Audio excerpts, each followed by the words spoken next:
Hey there, psychology students. Professor Zeeb here. Welcome to another short lecture. In this chapter, we've really been developing the connection between physical problems and illness to psychological means. And so we're going to continue with that and look at a specific area of physical ailment, and that is hypertension. Okay, so we're going to look at that, kind of define what it is, look at some research, and then connect psychological social factors. Once again, the theme of this chapter really is showing that a lot of these physical problems show biopsychosocial causes and connections. So we're going to continue with that. So hypertension, a very common problem here in our country, a cardiovascular problem, more specifically known as high blood pressure. So high blood pressure technically is the constricting of our blood vessels due to different means. We'll kind of take a look at that. The reason we're concerned about this one is that it's a major risk factor for things like stroke, heart disease, kidney disease. So obviously it's very serious and can lead to some major problems. In terms of what high blood pressure is, it's technically defined as 160 over 95. So even though we kind of use that as the reference for high blood pressure, numbers that are, below that could still be considered concerning. So once again, we're just giving this value of 160 over 95, but certainly lower numbers than that could be cause of concern. So this is just kind of like the defined value that our textbook gives us. Hypertension is extremely common in our society. If we look at some research surrounding this, in the United States alone, it affects 38% of all men and 40% of women. Those are median values. But once again, 38% of men and 40% of women, which shows that a lot of people struggle with this problem, and it's very common in our society.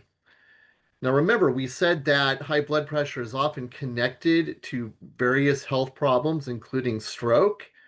So we're going to look at some data here.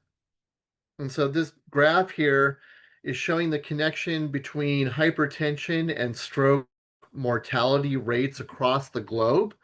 So in this particular study, they looked at North American countries, including Canada and the United States. They also looked at different European nations, and they found that there is a connection between hypertension and stroke mortality. So really, if you look at the theme here, as you look at the data, higher rates of hypertension are definitely related to higher mortality rates from stroke. So we see that sort of common pattern in many different countries across the globe.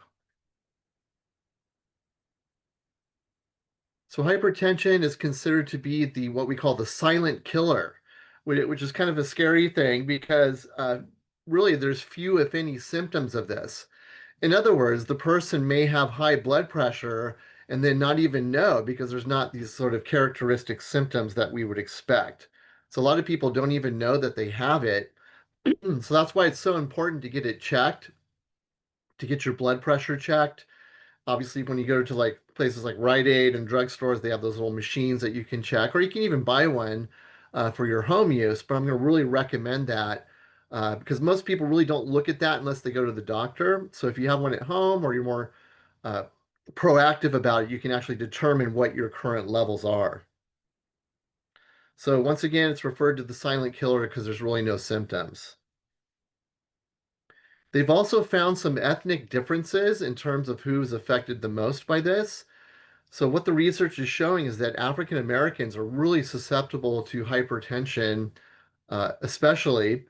So one of the studies there reported in our textbook shows that African Americans are 5 to 10 times more likely to have hypertensive vascular diseases compared to Caucasians. So 5 to 10 times more likely to have high blood pressure. And by the way, this is for men and women, not just men. So research shows in terms of this population that they have greater vascular responsiveness in general.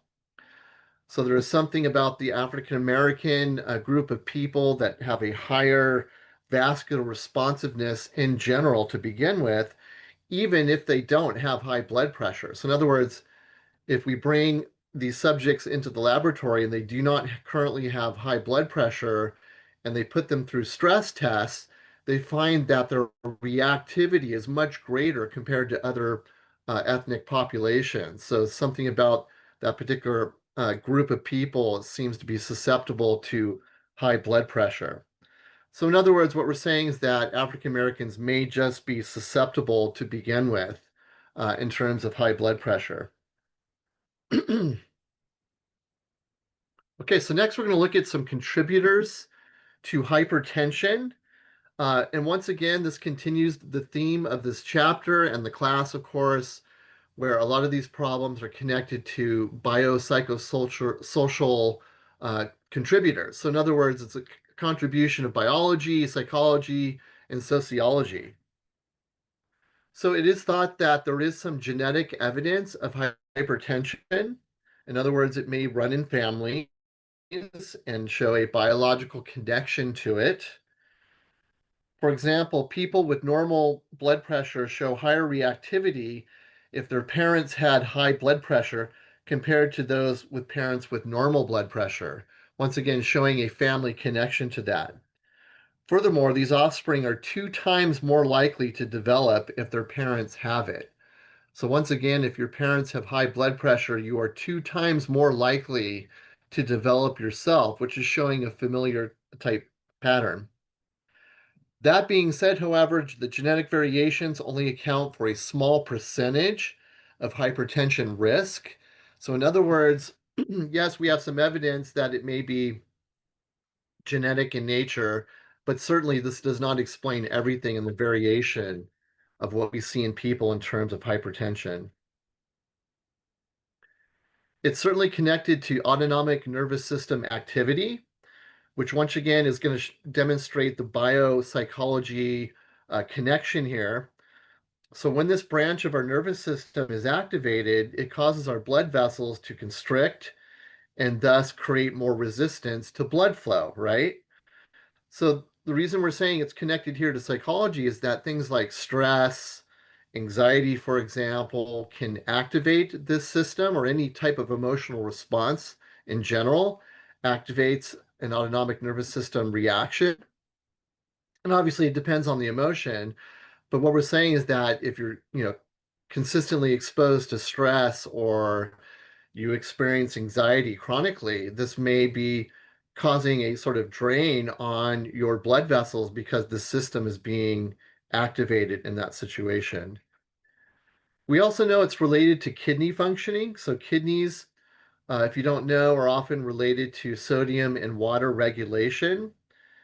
So in other words, if they're absorbing too much salt, it may increase our blood volume, which then would contribute to a higher blood pressure. So that's why you often hear doctors say that people are supposed to restrict their salt intake, because we know it can drain the kidneys and then cause the blood volume to increase. All right, so next we're going to look at specific psychological contributions to high blood pressure. And so obviously this is why we're talking about it in the class. So they've determined that there's certain personality and coping styles that contribute to high blood pressure. So some of those would be something like neuroticism, which neuroticism, a personality trait, is basically someone that worries about things a lot. So once again, the anxiety levels are a little bit high. They're often exposed to anxiety and depression, or more susceptible to those things. So having a neurotic, sort of worrisome personality style has been connected to high blood pressure. Other personality styles being hostile and having a time urgency and patience quality to your personality, and especially a combination of those two factors. So if you think about people who are extremely hostile in nature in terms of their personality, and then are really pressured for time and get bothered by that, and are very impatient in nature, often show an elevated blood pressure. And you can see why, because that's creating tension within the person. So certainly things like anger, Anger problems and hostility, especially those two things together, create a recipe for disaster in terms of blood pressure. Obviously, stress plays into this as well. So people who are under a lot of stress. Now, once again, it kind of depends on how you deal with stress because some people, stress does not bother them. They have, amazing coping styles where it can bounce right off them. But some people are really vulnerable and susceptible to stress. So it turns out that people who are very vulnerable to stress and feel out of control, in other words, they cannot control their stress levels or do anything about it, or have a high exposure to stress, are the ones that are often susceptible to these problems. So this one's kind of tricky. Stress in and of itself may not be a critical factor, but if you are easily succumb to the effects of stress and can't find, positive, effective coping strategies to deal with stress, then it can be a really major issue for that person.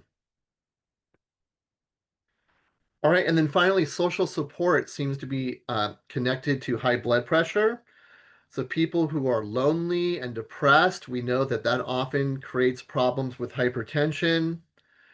There's this interesting study. They found that lack of frequent affectionate touching in married couples is also connected to high blood pressure. So in other words, if you're in relationships where there's not a lot of uh, affectionate touching, they found a connection to your blood pressure in terms of that.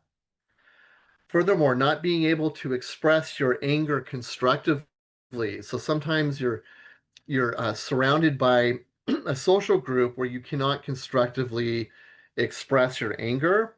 That seems to be a recipe for high blood pressure.